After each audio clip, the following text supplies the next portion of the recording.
Sumaira Rashid, and today I am going to speak about why euthanasia should be allowed. Let's talk about dying first. I think many of you would be pissed off if think of dying, right? But the truth is that all of us are going to die one day eventually. In India, abandonment of suicide and attempt to suicide are both criminal offences. But have you ever wondered someone in endless pain hoping to die if introduced to death? Well, the most appropriate word for it could be euthanasia, which natively means mercy killing or ichamrityu. Requests for premature ending of life contributed to the debate about the practices in contemporary healthcare. This year, Supreme Court has allowed a verdict allowing passive euthanasia.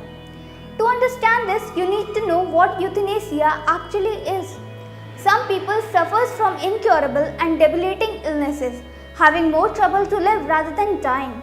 Such people falls under the category where the doctors and guardians suffers a unique dilemma that whether they should keep on trying to beat the heart through machines in a hope of a miracle or just end the sufferings by involuntarily causing death.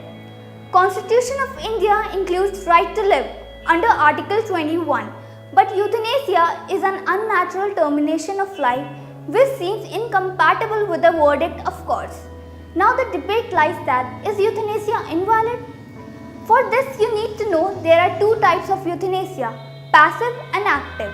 In passive euthanasia, a patient is not given life-sustaining medication or is removed from ventilator support to cause ultimate death. For instance, a 70-year-old male gets a brain stroke and remains in a vegetative state, tube feeds and 24-hour ventilator support. Such man will eventually die today or tomorrow as the brain has stopped working already.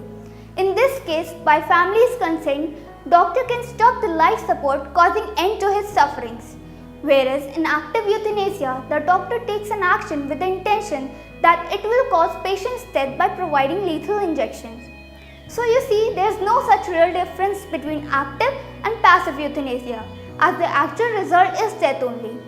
The only difference lies with the action taken. Thus, in my point of view, euthanasia shouldn't be invalid, but some limitations must be established. This is mainly because then the misuse of this verdict won't happen. As India being a country of rule violations, it can be expected that the misuse of euthanasia can be framed to cause a murder. Moving further, which euthanasia is morally better, active or passive? Some people argue that passive euthanasia is better because no human has a right to end someone else's life and only God has that power, which is right by their perspective, of course.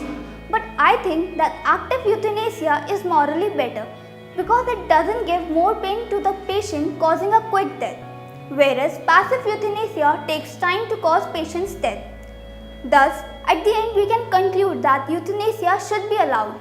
A terminally ill patient who has no chance of recovery, rather to endure unbearable pain for the remaining years of his life, should be allowed to die, so that spending money, facilities and time of such a person would be of no utility but the waste of the same.